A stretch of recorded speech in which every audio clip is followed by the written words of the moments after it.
Looking out over downtown Indianapolis, also keeping a close eye on your traffic there. Some of the local interstates we'll be keeping an eye on. 6 o'clock on your lovely day on Tuesday. We're glad you're here with us here on 13 Sunrise. I'm Julia, along with Matthew, who is in for Julia, and Chuck, Mr. Lovely Day himself, letting us know about a wonderful forecast. That's right, delivering the good news. Yeah, very few people are mad at the weatherman today. Yeah. And I think for those of you that need rain, and really we all kind of need that, we're going to have that much of a chance on Friday. Okay. That's it. This streak is going to continue, but the streak of beautiful weather is going to continue too. In fact, this is a look at just a reminder of the season that we're in. This is a look at the Center for Performing Arts, and hey, they're getting ready for Chris Kindle Marked in Carmel as they've got the booth set up and setting up the ice rink there in beautiful downtown Carmel. In fact, there's the ice rink right now. They're working on that. It's still probably a month away or so. 50 degrees in Indy right now. It's 46 degrees at the home of the Bulldogs in Plainfield and also in Shelbyville this morning. If you like it a little warmer, Lafayette's the place to be at 51, but it's only 43 this morning in downtown Bloomington. Want to remind you, Angela talked about this last night. IDEM, the Indiana Department of Environmental Management, says, hey, we've got some air issues out there, slightly unhealthy weather because of the particulates that are in the air. So most people this will not affect, okay? But if you do have asthma, you have breathing difficulties, toddlers and older folks, this can be a little bit tough during the day. Out at Indianapolis International, I've got good news for you. No delays here because of our weather. Temperatures will be in the 50s. And how about this? From Indy to Chicago's O'Hare, all the way to Detroit, no current airport delays. And that's pretty much the scene around the country, too. Great day to fly. Okay, let's take a look at the latest from the traffic center.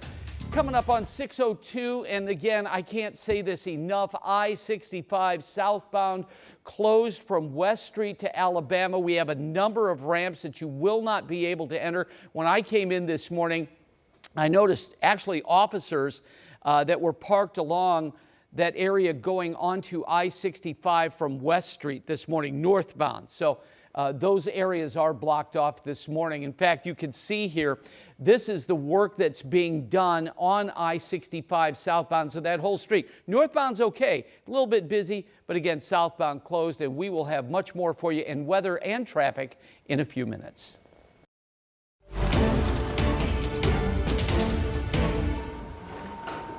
This morning, a line is already forming around the Carroll County Courthouse as day 4 in the Delphi murders trial is set to begin. Follows a tough day in the courtroom yesterday as jurors and family members of Abby Williams and Libby German were forced to see crime scene photos.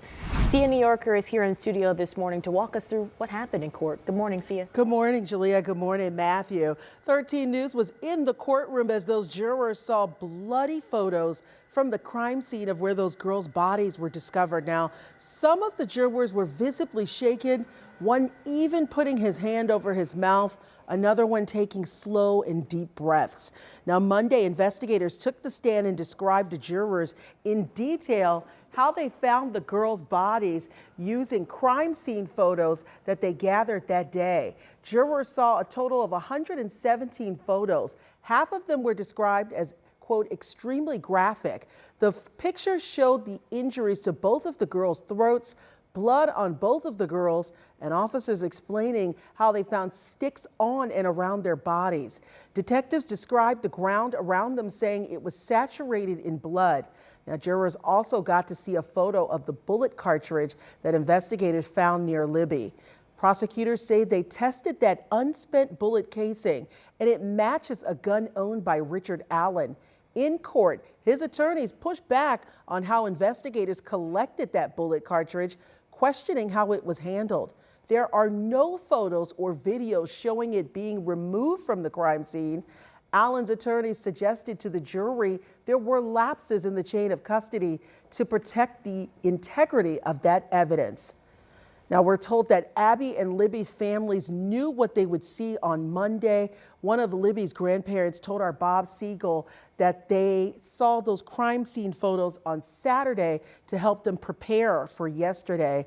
Coming up on Sunrise at 6:30, we're going to hear from our legal analyst who's breaking down how his defense is building their case. Some important perspective. We'll see you then, Yes. Sia. Thank you. Well, Richard Allen's defense team has sarcastically referred to that bullet as the state's magic bullet. And we've learned that that will become a central focus of the trial. And we'll certainly hear more about that in the coming days as well. And on another important note from yesterday involves recordings from Libby's cell phone that likely includes this audio and video. Take a listen.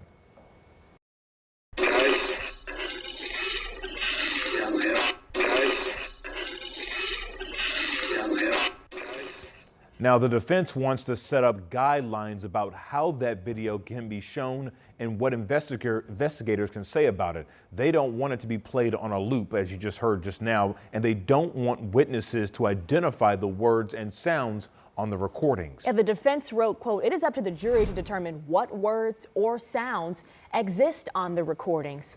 The last officer on the stand yesterday will be back today for cross-examination. The judge cautioned the jurors that this rest of this week will be difficult. Yeah, we certainly know it will be, and an emotional one as well for those family members. And as for the latest on this trial, be sure to watch our Delphi debrief show right now on WTHR Plus. Both our Bob Siegel and Emily Longnecker, as well as our legal expert, will be breaking down all of the major developments from the courtroom weeknights at 10 p.m. You can also stream the show on demand right now on our WTHR Plus app. It is free on Amazon TV, Fire Stick, and Roku. Turning now at 6:06 this morning, we are learning more about the opening statements in court for an Indianapolis man accused of shooting and killing nearly all of his family. Raymond Childs III is accused of killing his parents, his 13-year-old sister, 18-year-old brother, and his brother's 19-year-old pregnant girlfriend. Childs was tried for the murders earlier this year, but the judge declared a mistrial over something that was said during witness testimony. Now attorneys are back in court combing through the details from that early morning back in 2021. The prosecution says the shooting started upstairs and then moved to the basement of this home. That's where his parents were. The prosecution says Childs didn't know it, but his younger brother was also in the basement at the time of that shooting. He heard the brief struggle, he heard his father's last words, and he heard the gunshots. The younger brother managed to escape the house, but was allegedly chased down the street and shot. A young boy told police that it was his brother, Raymond Childs III, who shot him. Childs III's defense team says that he was not at the house that night. They say that he was at his girlfriend's house after being kicked out by his dad. They also say 2 guns were used, suggesting 2 shooters. They allege Childs III is in court because of a misguided investigation and misidentification. This morning, the Marion County coroner is now identifying a couple of people that were killed over the weekend. 21-year-old Jaquay Peters died in a shooting on Indy's east side Saturday night. It happened just before 9:30 near East 21st and Emerson Avenue. Metro police say an Amazon delivery driver discovered his body in the street. Investigators did not believe the driver was involved in his death. Metro police found 38-year-old David Young shot on the Near East Side around 10:30 Saturday night. The shooting was near East Washington and North Rural Streets. First responders said that Young was in critical condition when they arrived, but later died at the hospital. Officers have not named any suspects in either shooting. This morning, we now know the name of a man hit and killed in a parking lot on Indy's west side from over the weekend. The coroner's office confirms 40-year-old Perry Banks died after someone drove their car into a group of people outside of a bar near 465 and Washington Street. The bar owner told police an argument unfolded inside, but seemed to de-escalate. Then next thing he knew, a car was driving through the parking lot trying to hit people. We're now trying to work to find out if Metro police have identified a suspect or made any arrest.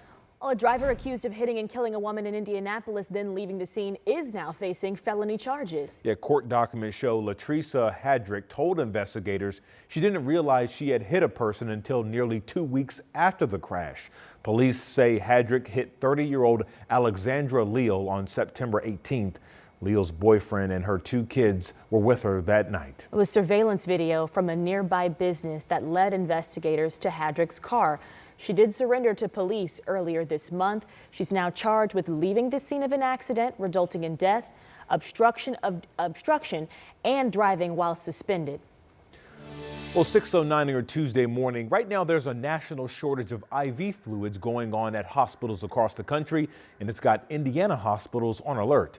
Now hospitals are experiencing varying degrees of the impact, but some are prioritizing who gets those fluids. It's all because of damage to the facility where they were produced in North Carolina. It was hit by Hurricane Helene. Now the company is back to 60% production, but it could take weeks for some hospitals to start getting their allocation of those IV fluids.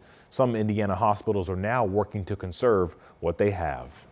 There is a new international destination for Indiana jet setters as Indianapolis International Airport has just announced a new nonstop flight to Ireland. Yeah, it's courtesy of Aer Lingus. The flights are available 4 times a week starting in May, taking travelers straight to Dublin. Now, there are dual class seating options, including 16 business class seats. Tickets start at $4.99, and you can find more information on all of this and how you can book your ticket right now at WTHR.com. Well, we are 2 weeks away from the presidential election, and both former President Trump and Vice President Harris are pushing out their message to try to win over undecided voters. Coming up, we'll have the latest from the campaign trail. Chuck. And it is 6/11. Wow, what a terrific Tuesday we have. It doesn't feel like October, but here's a reminder. We're only 5 days away from the Pacers home opener, 9 days away from Halloween, 12 days away from the end of daylight savings time, and 3 days away from a cool down.